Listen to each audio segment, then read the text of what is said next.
Assalamu alaikum, амансыздарбы достор. Бүгүнкү чыгарылыш кан басымы жогору болгон мекендештерибизге арналат. Элибиздин арасында муну менен жабыркап жүргөндөр өтө көп болсо дагы, муну өзүнчө оору катары анча маани бербейбиз. Анткени келип чыгуу себептери башка ооруларга байланыштуу болуп калат. Көбүнчө мисалы кант диабетине байланыштуу болуп калышы мүмкүн, жүрөк кан тамыр ооруларына байланыштуу болуп калышы мүмкүн. Ошондуктан биз негизги ооруну дарылоо менен алектенип, булга болсо дарыгер айткан кайсы бир дарыны ичип коюу менен гана чектелебиз. Ошондон улам бул дагы өзүнүн бара ашыкча же болбосо терс таасирин көрсөтө баштайт дагы. Жүрөгүбүздүн, бөйрөгүбүздүн өтө начар абалга алып келишине себепчи болуп калат. Ошондой эле мээбиз дагы жабыркап, көзүбүз дагы жакшы көрбөй калат. Ушул нерселерге жеткирбей, убагында туура дарылануу аркылуу жакшы өзүбүздүн ден соолугубузду сактап калсак болот.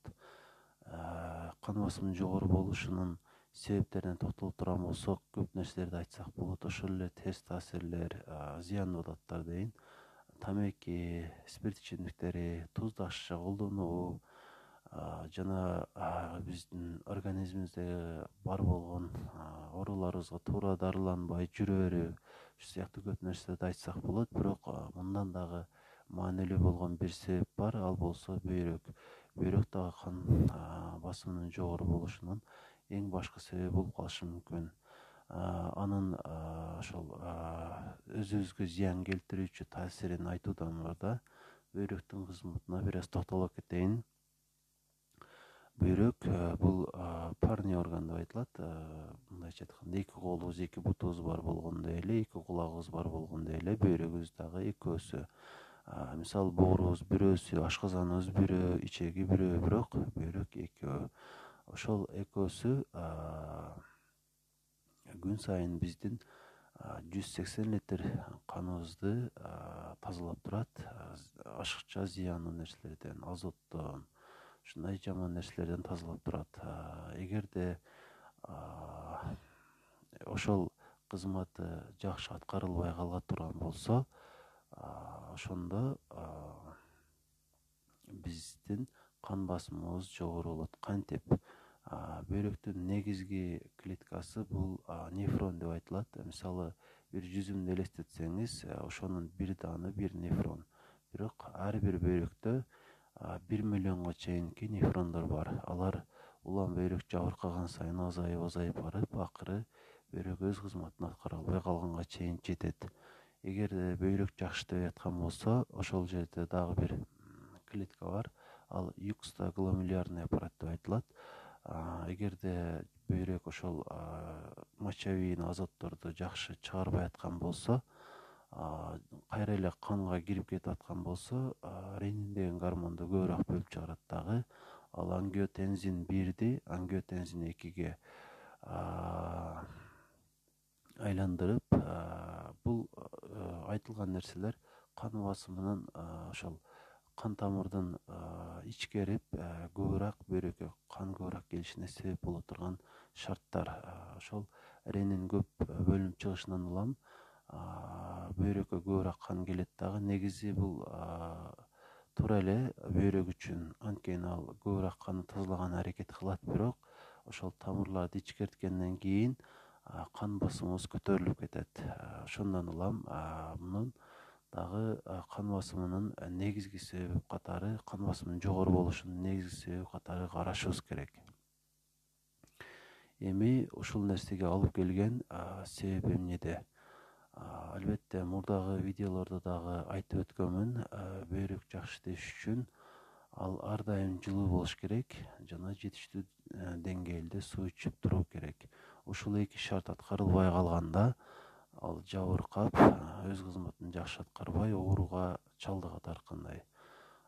Ушул эки шартты аткарып коюу аркылуу эле биз ар кандай башка ыкмаларды колдонбой эле, же болбосо дарыгер айткан дарыны ичпей эле бөйрөгүбүздү жакшы иштетип, ошону менен бирге эле кан басымыбыз дагы төмөндөшүнө же болбосо нормага келишине себепчи болобуз.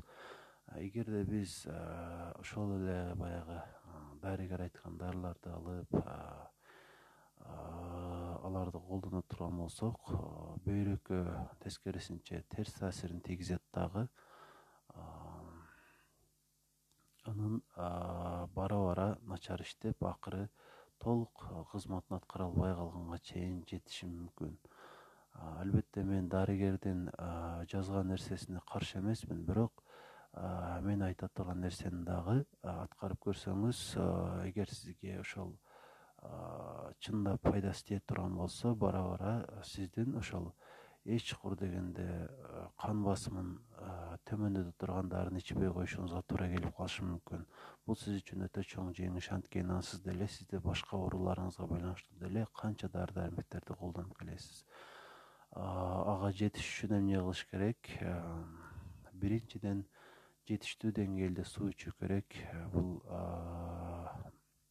эгерде бир адамдын салмагы 30 килограмм боло турган болсо, ага күнүмдүк норма 1 литр деп эсептелет. Калганын өзүңүз эсептесеңиз болот. Мисалы, сиздин салмагыңыз 60 килограмм болсо, демек 2 литр суу ичесиз. Андан жогору болсо дагы ошол эсептеп туруп өзүңүздүн нормаңызды таап алсаңыз болот. Же андан бир аз көбүрөөк ичсеңиз деле сизге эч кандай зыяны жок. Ал эми эң кеминде ошол норманы ичүү керек. Бул биринчи шарт. Эгер ушул бир шартты аткарсаңыз дагы сиз үчүн өтө чоң жеңиш. Ал эми экинчи шарт болсо, сиз бөйрөгүңүздү жана тамандарыңызды же болбосо буттарыңызды айтайын, жылуулашыңыз керек. Ошону менен бирге эле табарсыкты да жылуулоо керек. Ошондо ошол бөйрөк өз кызматын жакшы аткарып, кан басымы дагы нормага түшөт. Бутту кантип жылуулоо керектиги тууралуу албетте менин азырча фантазиям жакшы дей элек. Бөйрөктү дагы бирок баклажкага жылуу суу куюп туруп, аны оюп аркылуу табарсыкты бир аз жылууласа болот. Бирок бөйрөк үчүн дагы, буттар үчүн дагы бул жетишсиз. Мурдагы видеодо билесиздер, айтканмын, ботту тердегенге чейин жеткирүү керек. Кечинде жатканда 1 сааттын ичинде ошол катуу ысытканда жылуулук боордон чыккан таманга келип, тамандан ошол бөйрөккө чейин жетет дагы, бөйрөк дагы кызматын жакшы аткарып баштайт. Ошондо албетте кан басымыңыз дагы нормага түшөт. Бул нерсени мен үмүттөнөм, сиз албетте аткарып көрөсүз.